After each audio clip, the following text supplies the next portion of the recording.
एक ऐसी साजिश जो नाकाम हुई, एक हकीकत जो लोगों से छिपी रही, और एक इंसान जिसे मारने की कोशिश हुई मगर अल्लाह ने उसे आसमान पर उठा लिया। यह कहानी है हजरत ईसा अलैहिस्सलाम की। यहूदी आलिम और सरदार हजरत ईसा से नफरत करते थे। उनके पास अल्लाह के दिए चमत्कार, बीमारों को ठीक करना, अंधों को रोशनी देना और मुर्दों को जिंदा करना लोगों को उनकी ओर खींच रहे थे। यहूदी सरदारों को डर था कि उनकी सत्ता खतरे में पड़ जाएगी, इसलिए उन्होंने रोमन हुकूमत को भड़काया। उन्होंने गवर्नर पोंटियस पिलातुस से कहा कि ईसा खुद को बादशाह कहते हैं और रोमन हुकूमत के खिलाफ बगावत कर रहे हैं। ये झूठ था मगर साजिश मजबूत थी। पिलातुस ने सबूत मांगे पर यहूदियों के पास कुछ नहीं था।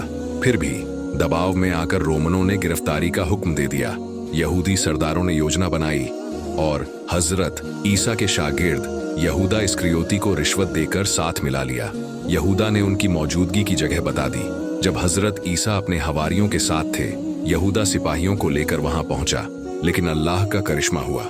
जैसे ही सिपाही हजरत ईसा को पकड़ने आए, अल्लाह ने यहूदा की शक्ल बदल दी और उसे ईसा जैसा बना दिया। अंधेरे में सिपाहियों ने यहूदा को पकड़ लिया और रोमन हुकूमत को सौंप दिया। उसी पल अल्लाह ने हजरत ईसा को आसमान पर उठा लिया। रोमनों ने यहूदा को, जिसे वो ईसा समझे, सूली पर चढ़ाने की तैयारी की। यहूदा चीखता रहा, मैं ईसा नहीं हूं, मगर किसी ने यकीन नहीं किया। आखिरकार यहूदा को सूली पर चढ़ाया गया। यहूदी और रोमन समझे कि ईसा मर गए, पर हकीकत ये थी कि अल्लाह ने उन्हें बचा लिया। दुनिया इस सच्चाई से अनजान रही। हजरत ईसा आज भी जिंदा है और कयामत के करीब वापस आएंगे।